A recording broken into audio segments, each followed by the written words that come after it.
Hello, जय Shri Krishna dear students. अगर आप भी कर रहे हैं चतुर्थ श्रेणी परीक्षा 2025 की तैयारी तो आपके लिए काफी इंपॉर्टेंट वीडियो लेकर आ चुका हूं।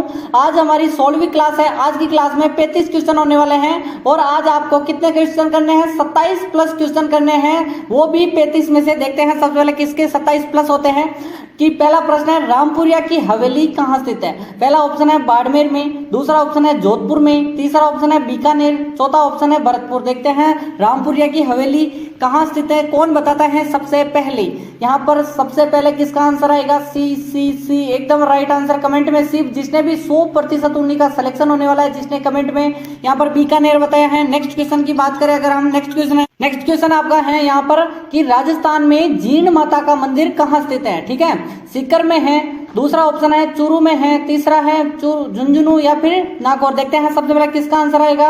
आपको बताना है जीण माता का मंदिर कहाँ स्थित है और आपको पता होगा कि वहां पर पास में ही इनके भाई हर्ष का मंदिर है। हर्षनाथ, आपको याद होगा, हर्ष जो भाई हैं उनका भी मंदिर पास में ही है, वो है सीकर। एकदम राइट आंसर है। क्यों? क्योंकि यहाँ पर अभी पथ बना रहे हैं, 100 करोड़ों का बजट पास हुआ है, तो इसी कारण इंपॉर्टेंट हो चुका है।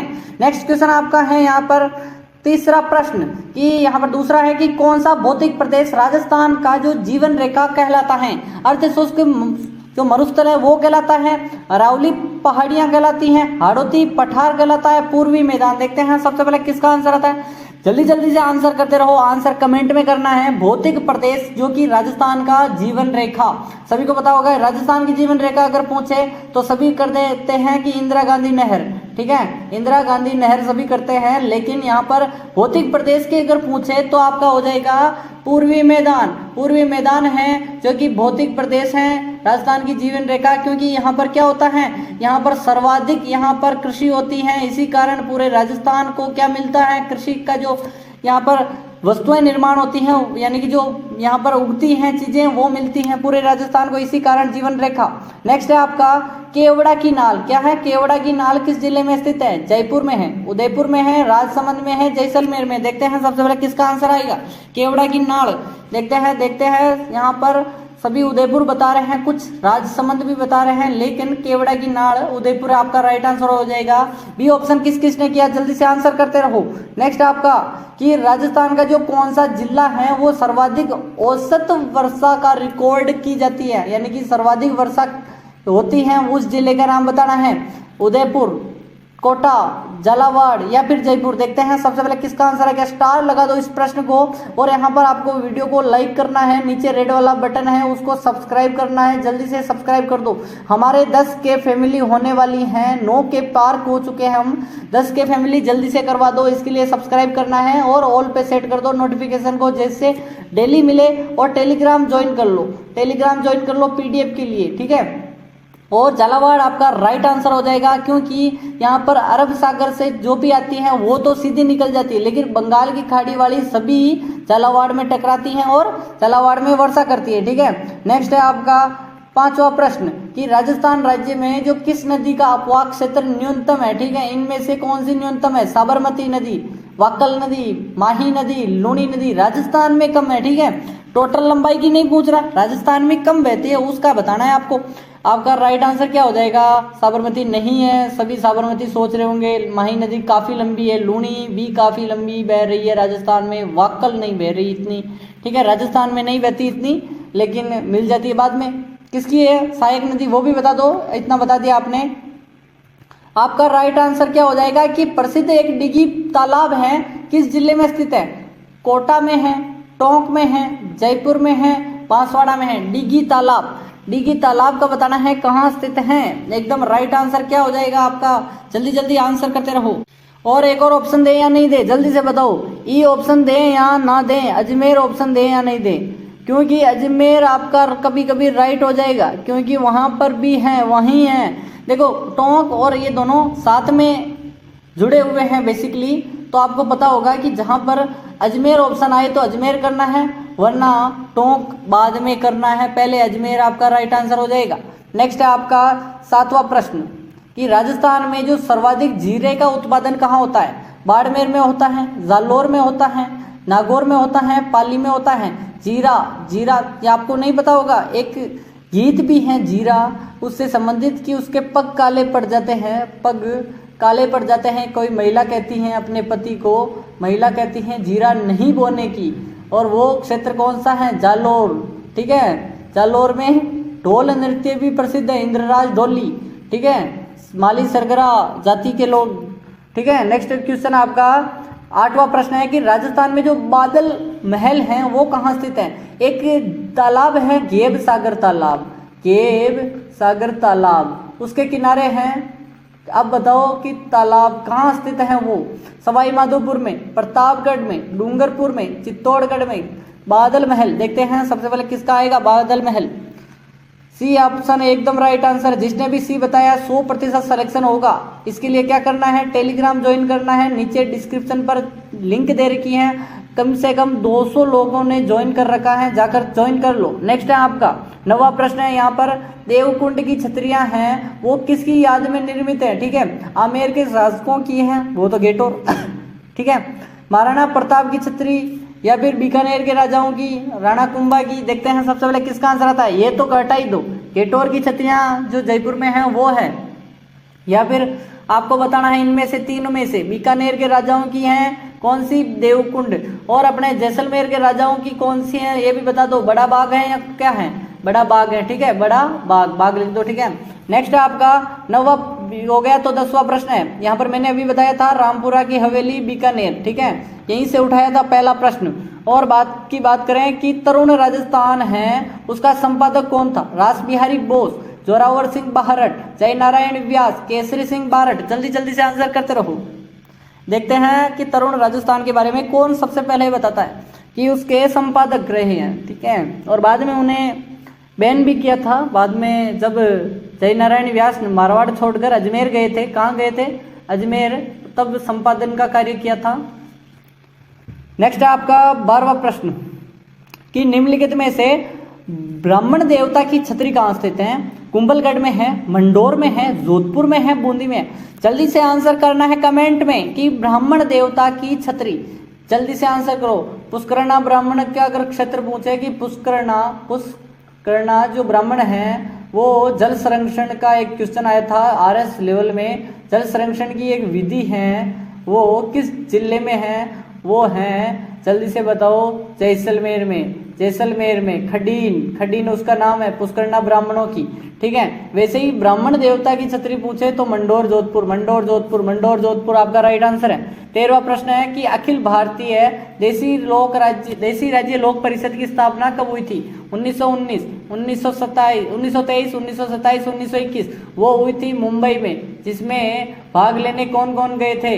जय नारायण व्यास गए थे, और साथ में कलंत्री गए थे। कौन? कन्हैयालाल कलंत्री या कौन थे? जल्दी से बताइए कि कौन गए थे साथ में जय नारायण व्यास के साथ में। और फिर उन्होंने अखिल भारतीय देसी राज्य लोक परिषद की जगह पर अखिल भारतीय मारवाड़ देसी राज्य लोक परिषद 1929 की स्थापना की थी। 1929 को फिर मारवाड़ में स्थापना की। 1927 में मुंबई में हुआ था। एकदम राइट आंसर है आपका।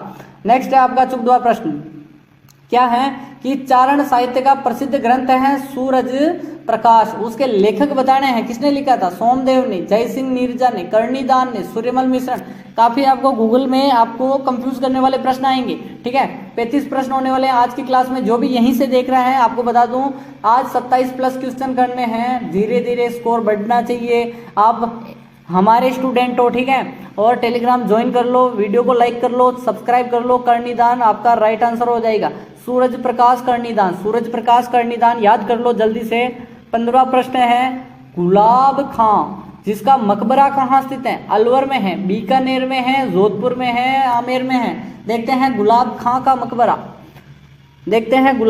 मकबरा कहाँ स्थित है। जल्दी से आंसर करते रहो, आंसर कमेंट में करते रहो। जोधपुर एकदम राइट आंसर है। सी सभी बता रहे हैं, 100% सही है। नेक्स्ट क्वेश्चन की बात करें अगर हम, कि नेक्स्ट क्वेश्चन क्या है आपका 16वां प्रश्न है कि दीवान शाह की दरगाह कहाँ स्थित है? आजकल ये से ट्रेंड में चल रहे हैं, स्टार लगा दो इस प्रश्न को।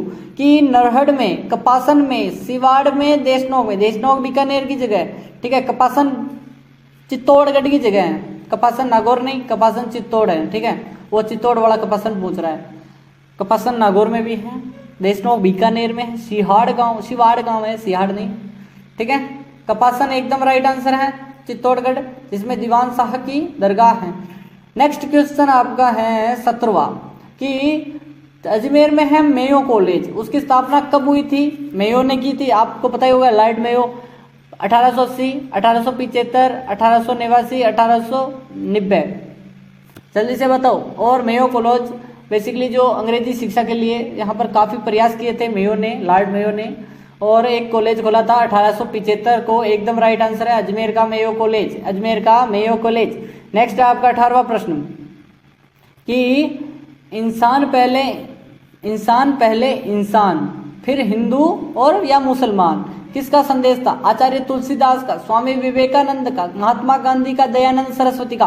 वेरी वेरी इंपॉर्टेंट है, स्टार लगा दो, आपके लिए इंपॉर्टेंट है, ऐसे ही प्रश्न आएंगे, ठीक है, ऐसे ही प्रश्न आएंगे। आप मेरे स्टूडेंट हो तो यहाँ पर बता दूं कि आज हमारी 15वीं या 16वीं क्लास है, 16वीं क्लास है, ठीक है। इससे पहले 15 इंपॉर्टेंट क्लासें आप चैनल पर जाओ, चैनल पर देखो, सारी क्लासें देख डालो।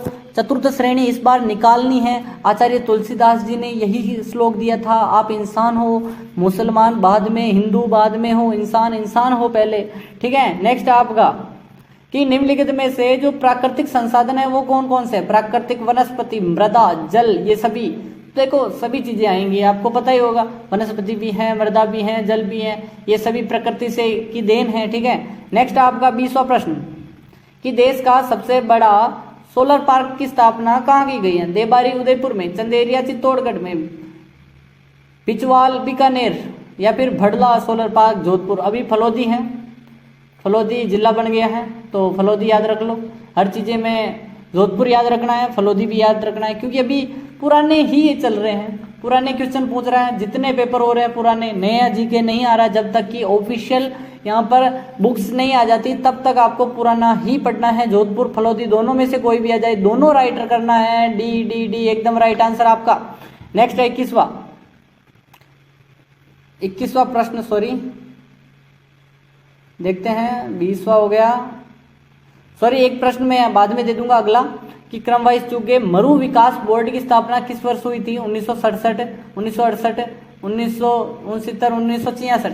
मरु विकास बोर्ड, आपका राइट आंसर क्या होगा? देखो 77 में तो इसका कार्य प्रारंभ कर दिया था, ठीक है, कार्यक्रम चला था, लेकिन इसकी स्थापना 1966 को ही हो गई थी। एकदम राइट आंसर 1966 है। ये क्वेश्चन आपको नहीं आए तो मैं आपको बता दूंगा, ठीक है। 23वां है आपके लिए कि राजस्थान में जो पर्यटन विभाग की स्थापना, मैंने प्रश्न पहले पूछा हुआ है, डबल स्टार लगाओ, क्योंकि आजकल राजस्थान पर्यटन पर बहुत जोर दे रहा है तो क्वेश्चन बनाने वाला जरूर देगा। 1956 में हुई थी, इसे हम RTDC बोलते हैं, RTDC, Rajasthan tourism development corporation, ठीक है, पर्यटन विभाग। 1956, 1954, 1952, 1958, देखो देखते हैं किसका आंसर आएगा और छाप लो दिमाग में। 1956 एकदम राइट आंसर होगा, यहाँ पर 1956 एकदम राइट आंसर है। नेक्स्ट है आपका यहाँ पर कौन सा है? 24वां कि मछली पकड़ने के लिए कांटे का प्रयोग किस सभ्यता में हुआ था? कालीबंगा सभ्यता में, गणेश्वर सभ्यता में, वैदिक सभ्यता में, आहड़ सभ्यता में। देखते हैं सबसे पहले किसका आंसर आएगा। आंसर कमेंट में करते रहना, आंसर कमेंट में करते रहना है जल्दी से। गणेश्वर सभ्यता, गणेश्वर सभ्यता, गणेश्वर सभ्यता, एकदम राइट आंसर आपका क्या हो जाएगा? बी हो जाएगा। नेक्स्ट है आपका यहाँ पर 25वां प्रश्न, सॉरी यहाँ पर क्रम वाइज चूक रहा हूं कि पुरातात्विक स्थल है आहड़, आहड़ उदयपुर में है, उसका प्राचीन नाम क्या था? ताम्रवती नगरी, अगाटपुर, धूलकोट या सभी छह। देखते हैं पुरातात्विक स्थल आहड़ सभ्यता है, उसका पुराना नाम कौन कौन बताता है जल्दी से? अगाटपुर, अगाटपुर, बी बी बी एकदम राइट आंसर आपका 100% यही है, अगाटपुर आहड़। आहड़ कहाँ है? उदयपुर में, उदयपुर में, उदयपुर में। और इसका उत्खनन किसने किया जल्दी से बताओ? RC अग्रवाल ने किया या फिर किसने किया? RC अग्रवाल, एकदम राइट आंसर। नेक्स्ट है आपका कितना, कौन सा है? 26वां प्रश्न है कि कालीबंगा जो है उसका उत्खनन का कार्य कब प्रारंभ किया गया था? 1961, 1962, 1969, 1970। देखो कहाँ से प्रारंभ हुआ और अंत कब हुआ वो भी बताना है। देखो प्रारंभ कब से कब तक, यहाँ पर जल्दी से आंसर करो। कालीबंगा की खोज 1952 को हुई थी, ठीक है, 1952 किसने की थी? मैंने कितनी बार बताया है कि अमलानंद घोष ने, ठीक है। और उत्खनन का कार्य किसने किया था? BB लाल और BK थापर ने, ठीक है। ये चीजें याद रखें। 61 से प्रारंभ हुआ, 1969 तक चला। ठीक है, नेक्स्ट क्वेश्चन की बात करें अगर हम, कि आपका नेक्स्ट क्वेश्चन क्या है, शब्द कालीबंगा है, उसका अर्थ बताना है। बचपन से पढ़ के आ रहे हैं, काली माता होता है, काले रंग की चूड़ियां, काली मिट्टी या फिर काले मर्द भांड। कालीबंगा यानी कि क्या होता है, काले रंग की चूड़ियां, काले रंग की चूड़ियां। एकदम राइट आंसर क्या हो जाएगा, बी हो जाएगा। नेक्स्ट आपका है 28वां प्रश्न, कि राज्य में जो ताम्रयुगीन सभ्यताएं हैं उनके एक प्राचीन सभ्यता का नाम बताना है। आहड़ है, रेट है, गणेश्वर है, कालीबंगा है। बेसिकली जो ताम्रयुगीन सभ्यता है, आहड़ भी है, गणेश्वर भी है, कालीबंगा भी है, लेकिन यहाँ पर पूछा है प्राचीन सभ्यता। अब प्राचीन नाम आ गया तो हमें पता होगा कि सिंधु घाटी सभ्यता से संबंधित है, सबसे पुरानी है सिंधु से संबंधित है कालीबंगा। तो इनमें से कौन सी होगी सभ्यता, कालीबंगा। अब कालीबंगा की खोज मैंने हर चीज बता दी, 52 में किसने की थी, 1961 से 69 के बीच में, 1969 के बीच में प्रारंभ बीबी लाल विकेथा पर। कालीबंगा हनुमानगढ़ सभ्यता हनुमानगढ़ में है। ऐसी चीजें आपको कॉमन चीजें याद रखने की याद रख लें, ठीक है। और किस जो गुर्जर प्रत्यार वंश के जो राजा हैं उसने आदि वराह की उपाधि ग्रहण की थी, महेंद्रपाल ने, वत्सराज ने, महिर भोज ने, नागपट द्वितीय। आदि वराह की उपाधि किसने ग्रहण की थी, जल्दी से आंसर करते रहो। मिहिर भोज, सी एकदम राइट आंसर है मिहिर भोज। आपका राइट आंसर गुर्जर प्रत्यार वंश मिहिर भोज। नेक्स्ट है आपका कि रणहस्तिन की उपाधि किस राजा ने धारण की थी, मिहिर भोज ने, वत्सराज ने, नागपट प्रथम, महेंद्रपाल प्रथम। अब यहाँ पर रणहस्तिन आ गया। रण यानी कि कौन सा है, युद्ध का मैदान। हस्तिन यानी कि जो हंसते हुए लड़े या फिर युद्ध प्रेमी, ठीक है, युद्ध प्रेमी आप कह सकते हो, यानी कि युद्ध का प्रेमी, ठीक है। वत्सराज, इसने काफी युद्ध लड़े थे नागपट के साथ, वत्सराज आपको पता ही होगा। और किसके साथ, गुहक प्रथम के साथ लड़ा था, याद होगा। किसको हराया था, बंगाल के किसको हराया था, याद करो। कि चित्तौड़ को राजधानी बनाने वाला प्रथम गुहिल शासक कौन था, बप्पा राहुल था, जैत्र सिंह था, कुंभा था, अल्हट था। सबसे पहले बप्पा राहुल की बात करें, इसने की थी किसको, जल्दी से बताओ, नागदा को राजधानी बनाई थी ना। इसके बाद बनाया था अल्हट आए, अल्हट ने, आलू राहुल बोलते हैं, आहड़ को राजधानी बनाई। फिर यहाँ पर इन दोनों को तहस नहस किसने किया था, तहस नहस करने के बाद जैत्र सिंह ने, इल्तुतमिश ने तहस नहस किया, तो इल्तुतमिश ने किसको बनाया था, चित्तौड़ को। एकदम राइट आंसर बी हो जाएगा आपका। नेक्स्ट क्वेश्चन आपका है 32वां प्रश्न है कि वह राजपूत रानी जिसने अलाउद्दीन खिलजी के आने पर चित्तौड़ पर कब्जा होने के बाद जौहर किया, यानी कि 1303 को जौहर हुआ, किसने किया, रंगदे ने, कर्मवती ने, पद्मिनी ने, उमा दे ने। आपको राइट आंसर बताना है क्या क्या होगा। जल्दी से 32वां प्रश्न है, 3 प्रश्न लास्ट बचे हैं इसके बाद, और जल्दी से आंसर करो। स्कोर बताना है मुझे, तो 27 प्लस स्कोर चाहिए आपका, और कुछ नहीं चाहिए, स्कोर चाहिए। लास्ट में काउंट करते जाना है। और सभी क्लासें नहीं देखी तो चैनल पर जाओ, सभी क्लासें पहले देखो, और टेलीग्राम ज्वाइन करो, वीडियो को लाइक करो, चैनल को सब्सक्राइब करो, और पद्मिनी को टिक करो। एकदम राइट आंसर है 1303। और रतन सिंह ने क्या किया था, एक सेकेंड, रतन सिंह जी ने क्या किया था, जौहर किया था, या फिर केसरिया किया था रतन सिंह ने, ठीक है। और इसके साथ गोरा बादल भी थे। नेक्स्ट है आपका, नेक्स्ट 33वां प्रश्न है कि कुंभा थे, उन्होंने युद्ध में विजय के उपलक्ष्य में चित्तौड़ के जो विजय स्तंभ का निर्माण करवाया, वो किस युद्ध के यहाँ पर उपलक्ष्य में, सारंगपुर का युद्ध, जो कि 1336 को हुआ था, 1436 या 1336, 1436 को। खातौली का युद्ध हुआ था, कागरोन का युद्ध, या फिर बाड़ी का युद्ध। बाड़ी का युद्ध तो सभी को पता होगा, सांगा ने किया था। कागरोन का युद्ध किसने किया था, सारंगपुर। एकदम राइट आंसर है सारंगपुर के युद्ध, जो कि 1436 को हुआ था। सारंगपुर, मालवा का युद्ध कह दो, सारंगपुर का युद्ध कह दो। नेक्स्ट है आपका 34वां प्रश्न कि मारवाड़ का उद्धारक कहा जाता है, रावचंद्र सेन को, मालदेव को, तखत सिंह को, दुर्गादास राठौड़। किसको बचाया था, बेसिकली आपको बताना है, दुर्गादास राठौड़ ने किसको, अजीत सिंह को बचाया था, किसको। और मारवाड़ की पन्ना धाय किसे कहा जाता है, जल्दी से बताओ, पन्ना धाय मारवाड़ की पन्ना धाय घोड़ा, या फिर किसको बोलते हैं, जल्दी से बताओ। पन्ना धाय घोड़ा धाय को बोलते हैं या किसको बोलते हैं। दुर्गादास राठौड़ ने यहाँ पर अजीत सिंह की रक्षा की थी, और 20 वर्षों तक यहाँ पर दूर रखा था औरंगजेब से, तो इसी कारण, ठीक है। नेक्स्ट है आपका, यहाँ पर 35वां प्रश्न है कि मारवाड़ का प्रताप मारवाड़ का भूला बिसरा नायक किसे कहा जाता है? राव मालदेव को, चंद्रसेन को, जोधा को, जसवंत सिंह को। एक क्वेश्चन 21वां मिस था, उसका मैं आगे दे दूंगा, ठीक है। 21वां मिस था हमारे, तो राव चंद्रसेन एकदम राइट आंसर है, ठीक है। किस किस का राइट है? B option. नेक्स्ट है आपका, नेक्स्ट क्वेश्चन क्या है कि किस राजपूत मनसबदार को अकबर ने फरजंद की उपाधि दी थी? जल्दी से आंसर करो। राम सिंह को, भगवंत दास को, जसवंत सिंह को, मान सिंह को। अकबर ने कब दी थी और यहाँ पर किसको दी थी? ये आपका क्वेश्चन है। जल्दी से कल की क्लास में यह क्वेश्चन मैं कवर अप करवाऊंगा। आप आपका आंसर कमेंट में करना है, क्योंकि आज से हम डेली लास्ट में एक क्वेश्चन देंगे, उसका आंसर आपको सभी को करना होगा। मारवाड़ का फरजंद आप बताओ कि 25 प्लस किस किस के हुए, 27 प्लस किस किस के हुए, और 30 प्लस किसके हुए, और 35 में से 35 किसके हुए? आंसर कमेंट में करना है। मिलते हैं कल की क्लास में, तब तक के लिए टाटा एंड बाय बाय। और सभी क्लासें देख। हेलो, जय श्री कृष्ण।